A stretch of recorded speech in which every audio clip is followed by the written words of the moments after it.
সাংবাদিক বন্ধুদের আমার নমস্কার। আপনাদের মাধ্যমে রাজ্যের জনগণ এবং সরকারকে আমরা অবহিত করছি রাজ্যের তফসিল অংশের মানুষ এবং পশ্চাৎপদ ওবিসি অংশের মানুষ আজকে কিভাবে নিপীড়িত এবং নিঃশেষিত। তাদের এই 7 বৎসরের রাজত্বে আজকে ত্রিপুরার বুকে একটা অরাজকতা চলে আসছে। সমাজের এবং রাজ্যের এবং ভারত সরকারের যে সুযোগ সুবিধাগুলি আছে তফসিল জাতি এবং তফসিল উপজাতিদের, সেই তফসিল উপজাতি এবং তফসিল আপনার পশ্চাৎপদ জাতি ওবিসি জাতিদের যে সুযোগ সুবিধাগুলি আছে সেই সুযোগ সুবিধা থেকে আজকে আমরা সম্পূর্ণভাবে বঞ্চিত। এরা 7 বৎসর হয়ে গেছে ক্ষমতায় এসেছে, কিন্তু দেখা গেছে ওবিসি সম্প্রদায়ের মানুষ, তফসিল সম্প্রদায়ের মানুষ, এসটি সম্প্রদায়ের মানুষ আজকে যে সুযোগ সুবিধা, যে ছাত্ররা স্টাইপেন্ড পাওয়ার কথা তারা সময় মতো স্টাইপেন্ড পাচ্ছে না।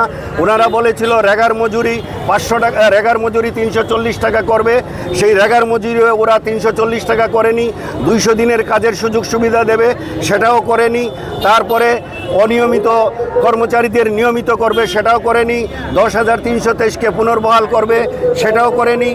সেই সব বিভিন্ন বিষয় নিয়ে আজকে ওবিসি সম্প্রদায় এবং আমরা তফসিল সম্প্রদায়ের মানুষ সর্বমোট 11 দফা দাবি নিয়ে এসসি কর্পোরেশন এবং ওবিসি কর্পোরেশনের সামনে আমরা একটা বিক্ষোভ সমাবেশের আয়োজন করেছি।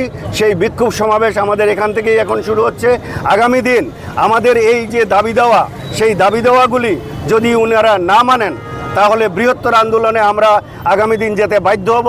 কাজেই সরকারের প্রতি আমাদের দাবি থাকবে যে যত সমস্ত সরকারি শূন্য পদ আছে, প্রায় 52,000-এর মতো সরকারি শূন্য পদ আছে, সেই শূন্য পদগুলি অবিলম্বে পূরণ করা, নিয়মিত স্টাইপেন্ড, ছাত্রদের স্টাইপেন্ড নিয়মিত দেওয়া, বার্ধক্য ভাতা নিয়মিত দেওয়া, চর্মশিল্পীদের ভাতা নিয়মিত দেওয়া, আরও কিছু আমাদের দাবি দেওয়া আছে।